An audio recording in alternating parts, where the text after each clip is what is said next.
Aspirants, तो आज है हमारा चैलेंज डे नंबर 40 जो कि है 50 डेज़ का फॉर UPPCS प्री 2025। तो हम मुग़ल एम्पायर की बात कर रहे थे, मुग़ल शासन जो कि दिल्ली में चल रहा था। हमने बाबर है ना, हुमायूं, अकबर के बारे में बात कर लिया। नेक्स्ट जो हम बात करने वाले वो जहांगीर के बारे में। इससे रिलेटेड इतनी सारी चीज़ें इंपॉर्टेंट नहीं हैं, क्वेश्चन अभी इतना ज़्यादा नहीं है, बट जो इम्पॉर्टेंट है इससे रिलेटेड मैं वो आपको बता देती हूँ। 1605 में आगरा फोर्ट में जो है राज्याभिषेक हुआ था जहांगीर का। इसने कुछ प्रथा चलाई थी जिसमें एक था दो अस्पा, मतलब सवार पद के दो गुने घोड़े रखना होता था, और सिंह अस्पा मतलब मनसबदारों को सवार पद के 3 गुने घोड़े रखने होते थे। 1615 में जो चित्तौड़गढ़ की संधि हुई है वो राणा अमर सिंह व जहांगीर के बीच में हुई है। विलियम हॉकिंस जो है वो फर्स्ट अंग्रेज जो कि मुग़ल दरबार में आया था जहांगीर के टाइम में। क्योंकि इसने चित्रकारी से रिलेटेड काफ़ी अच्छा वर्क करवाया था, तो इसके में सर्वोत्कृष्ट चित्रकार जो थे वो थे उस्ताद मंसूर और अबुल हसन। मतलब इसने काफ़ी बढ़ावा दिया था चित्रकारी को। अपनी आत्मकथा लिखी थी जहांगीर ने, तुजू के जहांगीरी। इससे रिलेटेड जैसे अतमादुद्दौला, क्योंकि इस अनारकली जो थी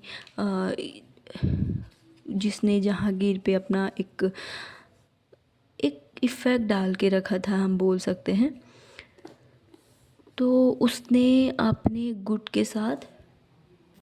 हेलो एस्पिरेंट्स, तो आज है हमारा चैलेंज डे नंबर 40 जो कि है 50 डेज़ का।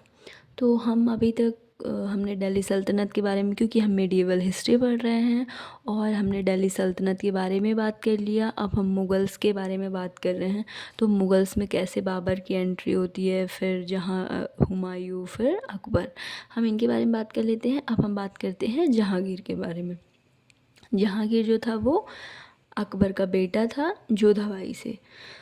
तो इसके बारे में कुछ चीज़ें इम्पॉर्टेंट हैं, तो मैंने वो नोट करवा रही हूँ। 1605 में आगरा फोर्ट में राज्याभिषेक हुआ था जहांगीर का। उसने कुछ प्रथाएं शुरू की थी जिसमें था एक दो अस्पा और एक सिंह अस्पा। दो अस्पा सवार पद के 2 गुने घोड़े रखना, सिंह अस्पा मनसबदारों को सवार पद के 3 गुने घोड़े रखना। 1615 में चित्तौड़गढ़ की संधि हुई जिसमें राणा अमर सिंह व जहांगीर ने मिलके किया। विलियम हॉकिंस जो है वो प्रथम अंग्रेज़ था जो कि मुग़ल दरबार में आया था जहांगीर के समय पे, क्योंकि जहांगीर जो है वो अप्रिसिएट करता था चित्रकला को उसके टाइम में काफ़ी ज़्यादा शरण मिली थी चित्रकला के लिए। इसने काफ़ी प्रोत्साहन के लिए काफ़ी अच्छे वर्क कराए थे। पहली चित्रकारी हस्तलिखित ग्रंथ की विषय वस्तु से संबद्ध थी। जहांगीर ने इस बंधन से मुक्त कर दिया, और जहांगीर के टाइम के सर्वोत्कृष्ट जो चित्रकार थे वो थे उस्ताद मंसूर और अबुल हसन।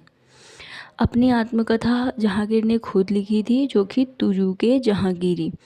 इसका एक और पार्ट है, जब जहांगीर से जो है नूरजहाँ का विवाह हो गया था, तो नूरजहाँ ग्रुप बन गया था। उसके मेंबर्स थे एतमादुद्दौला मिर्ज़ा गियास जो कि नूरजहाँ का पिता था, नूरजहाँ की माँ असमत बेगम, और उसका जो भाई था वो था आसफ़ खान। इन्होंने मिलकर एक गुट बनाया, और नूरजहाँ से ही प्रभावित होकर जहांगीर के शासनकाल 2 पार्ट में डिवाइड हो गए थे। एक था 1611 to 22 और दूसरा था 22 to 27। प्रथम जो था वो खुर्रम नूरजहाँ गुट का सदस्य था, लेकिन दूसरे काल में खुर्रम इस लुट का अलग हो गया था। और इससे रिलेटेड जो भी कुछ कहा है कि ये जो इसकी आत्मकथा है वो फ़ारसी में लिखी हुई है, फ़ारसी भाषा में लिखी हुई है, क्योंकि ये जहांगीर खुद उच्च कोटि का लेखक था और समालोचक था।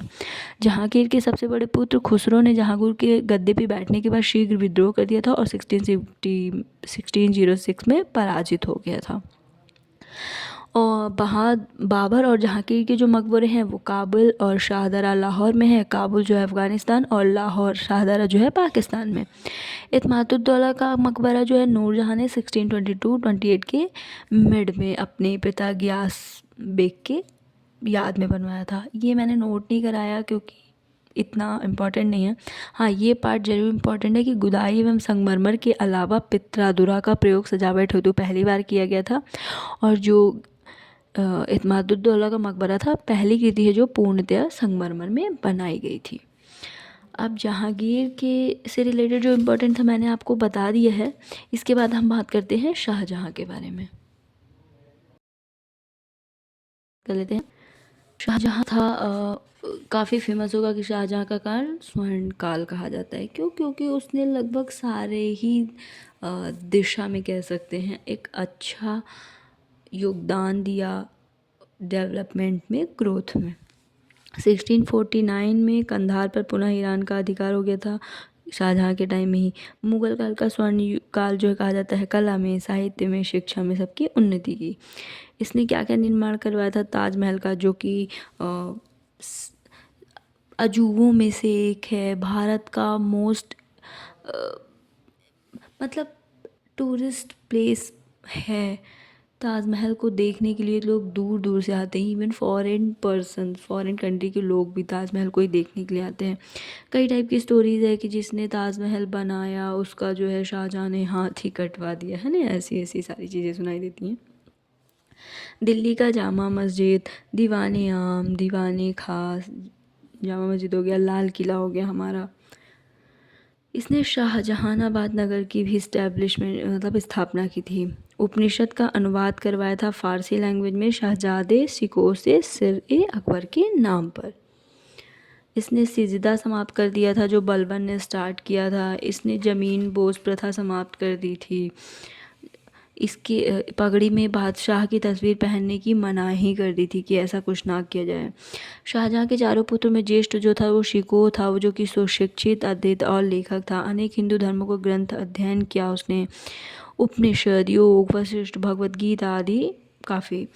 फिर उसके अलावा उपनिषदों का फारसी अनुवाद मैंने आपको बता दिया। ताजमहल के निर्माण के लिए शाहजहाँ ने भारत, ईरान एवं मिडिल एशिया से मतलब डिज़ाइनर, इंजीनियर वगैरह लेके आया था। तो ये कुछ इंपॉर्टेंट पॉइंट्स हैं। ये इतने अब इम्पॉर्टेंट नहीं रह गए। क्वेश्चंस जो है ना अब बहुत डीपली आते हैं, लेकिन एक ओवरथ्रो करना भी इम्पॉर्टेंट है। हमारे पास बेसिक नॉलेज होना चाहिए। और हम बात कर लेते हैं औरंगजेब के बारे में। जो औरंगजेब था वो शाहजहाँ का उत्तराधिकारी तो हुआ, किंतु उस टाइम पे ज्येष्ठ पुत्र के उत्तराधिकार के नियम जैसा ना होकर तलवार के बल पर था। मतलब मुगल काल में तलवार की सत्ता थी, तो ये ज्येष्ठ पुत्र ना होकर भी राजा बना, राज्याभिषेक हुआ उसका। औरंगजेब का राज्याभिषेक 2 बार हुआ। पहला राज्याभिषेक 31 जुलाई 1658 में हुआ और दूसरा 1659 में हुआ। इसका जो पहला युद्ध माना जाता है वो औरंगजेब तथा दारा शिकोह के मध्य हुआ था, जो कि धर्मत नामक स्थान पे, जो कि मध्य प्रदेश उज्जैन में है। 15 अप्रैल 1658 को हुआ औरंगजेब व दारा शिकोह के मध्य। सामूगढ़ का जो युद्ध हुआ वो 29 में 1658 को औरंगजेब व दारा शिकोह के मध्य हुआ। इसने पुरंदर की संधि की थी 1665 में, औरंगजेब व शिवाजी के बीच हुई थी।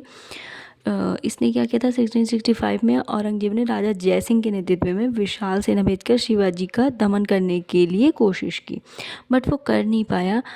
वह चतुर कूटनीतिज्ञ थे। उसने समझ लिया कि बीजापुर को जीतने के लिए शिवाजी से मैत्री करना आवश्यक है। अतः उसने पुरंदर के किले पर मुगलों की विजय और राजगढ़ की घेराबंदी के बावजूद शिवाजी से जो है वो पुरंदर की संधि कर ली थी 1665 में।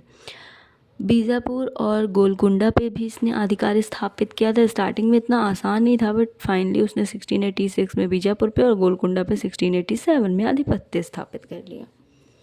मुगल काल में जो सबसे सर्वाधिक हिंदू सैनिक जो रहे हैं वो औरंगजेब, मतलब औरंगजेब कट्टर मुस्लिम माना जाता है, सुन्नी मुसलमान था वो, सर्वोपरि एक उत्साही सुन्नी मुसलमान था।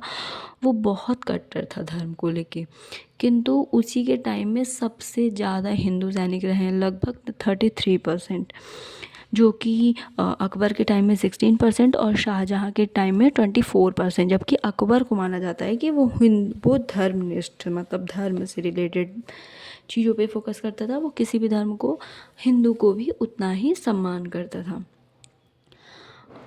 जो कि अकबर महान जिसने जजिया कर को समाप्त कर दिया था, औरंगजेब ने उसे वापस 1679 में जो है वो पुनर्जीवित कर दिया। उसने हिंदुओं के लिए 3 पार्ट में डिवाइड किया, दिरहम करके आप सुनेंगे है ना, तो कंफ्यूज नहीं होना है। उसने स्त्रियां और गुलाम को 14 वर्ष की आयु से कम बच्चे और भिखारी को इस आय रहित व्यक्ति कर से मुक्त कर दिया था, और अधीनस्थ हिंदू राजा व ब्राह्मणों को भी इसे देने के लिए बाध्य किया गया था। जो हम बीबी का मकबरा सुनते हैं दिल्ली में, वो औरंगजेब की पत्नी का मकबरा है, जो कि 1678 में बनवाया गया था, और दिल्ली के लाल किला में मोती मस्जिद का निर्माण जो है वो औरंगजेब ने करवाया था। अगर अब हम मुगल कालीन समय के प्रशासन, लिटरेचर, साहित्य या फिर मंदिर, मस्जिद, स्थापत्य से रिलेटेड बात कर लेते हैं, साहित्य से रिलेटेड बात कर लेते हैं। बात करते हैं मुगल कालीन प्रशासन के बारे में। जिला को सरकार बोला गया। प्रत्येक सूबा जो कि प्रांत कहा जाता था, कई सरकारों मतलब जिला में डिवाइड किया गया। सरकार को परगना या महल में विभाजित किया गया। प्रमुख अधिकारी जो होते थे इस टाइम पे, वो होते थे फौजदार, अमलगुजार, काजी, कोतवाल एंड खजानदार। मीर बख्शी जो है वो भू राजस्व का अधिकारी होता था। वेतनाधिकार का कार्य जो है वो दीवाने तन करता था। 3 टाइप की सैनिक व्यवस्था होती थी इस टाइम पे। एक थी मनसबदारी, जो बता दिया। अहदी बादशाह द्वारा नियुक्त लगभग अंगरक्षक कहा जाता था। दाखिली जो कि मनसबदारों की सेवा में भर्ती होते थे। माल शब्द जो है वो भू राजस्व के लिए प्रयोग किया जाता था। 1605 में पुर्तगालियों द्वारा जो है भारत में तंबाकू लाया गया। उसके बाद भारत में जो है जन सामान्य में लोकप्रिय हो गया था तंबाकू। मददे माश जो है वो राजस्व मुक्त अनुदान भूमि के लिए प्रयोग किया जाता था। सद्र दान दी जाने वाली समस्त भूमि का निरीक्षण करने के लिए। टकसालों में सोने, चांदी और तांबे के सिक्के। बटाई जो है वो लगान निर्धारण की एक पद्धति मानी जाती थी। तो ये हमारा जो है मुग़ल प्रशासन के बारे में हमने बात कर लिया। अब हम बात कर लेते हैं मुग़लकालीन संगीत व चित्रकला के बारे में। हम बात करते हैं मुग़लकालीन संगीत एवं चित्रकला के बारे में। चित्रकला शैली का जो है प्रारंभ वो हुमायूं के समय में माना जाता है। शुरुआत जो है इसकी वो मीर सैयद अली और अब्दुल सम्मद ने की थी। चित्रकला जो है अपने शिखर पर मतलब टॉप पर जो है वो जहांगीर के समय में पहुंचा, जिसे हम मुग़ल चित्रकला का स्वर्ण युग कहते हैं। तोड़ी राग प्रातःकालीन गाया जाने वाला संगीत था। हरिदास संप्रदाय की जो है वो संगीत अर्चना की संख्या टोटल 5 थी। ब्रज भाषा में अनेक ध्रुपद की रचना हुई थी। और जो हरिदास के शिष्य थे वो थे तानसेन, बैजू, मदन लाल, गोपाल नायक। ध्रुपद गायक जो अकबर के टाइम में थे वो थे तानसेन और स्वामी हरदास। तानसेन को ही का मूल नाम जो है रामतनु पांडेय था। ये मैंने इम्पोर्टेंट बता दिया आपको। जहांगीर के टाइम में जो संगीतज्ञ थे वो थे विलास खान। शाहजहाँ के गायक जो थे, शाहजहाँ के समय के जो मुख्य गायक थे उसमें थे जगन्नाथ, रामदास एंड सुखसेन। किशनगढ़ी शैली के बारे में आपने सुना होगा, जो कि राजस्थान की प्रसिद्ध है। बनी ठनी इसमें बहुत प्रसिद्ध है। बनी ठनी का जो प्रसिद्ध चित्र है निहाल चंद ने बनाया था, जो किशनगढ़ शैली में है। ये इनकी प्रेमिका बनी ठनी, राधा का सौंदर्य इनके काव्य पर आधारित था जो है। ठीक है, अब हम बात कर लेते हैं साहित्य के बारे में। मुग़लकालीन साहित्य, ये कुछ इम्पॉर्टेंट मुग़लकालीन साहित्य हैं। निज़ामुद्दीन अहमद, तबक़ात-ए अकबरी, अब्बास खान शरवानी, तारीख़ शेरशाही, हसन निज़ामी, ताजुल मासिर, ख्वांदमेर हुमायूं नामा, इनायत खान जो है शाहजहाँ नामा नामक बुक लिखी थी। फ़ारसी जो है वो मुग़लों की राजभाषा मानी जाती थी। अबुल फ़ज़ल ने पंचतंत्र को जो है फ़ारसी में अनुवाद करके अनवारे सुहेली नाम से लिखी थी।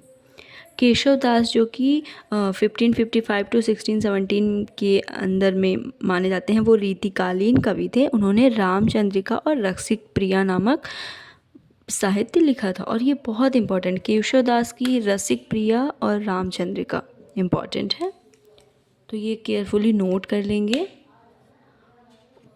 तो आज हमारा जो है मुग़लकालीन ऑलमोस्ट कंप्लीट हो चुका है। ओके, अभी जो है हम थोड़ा सा मिससेलेनियस पे बात कर लेते हैं, विविध। मुग़ल कालीन विविध इम्पॉर्टेंट है, मैंने आपको नोट करा दिया है जितना मुग़ल कालीन से रिलेटेड क्वेश्चंस आते हैं। तो ये हो चुका है। Okay for today, thank you so much.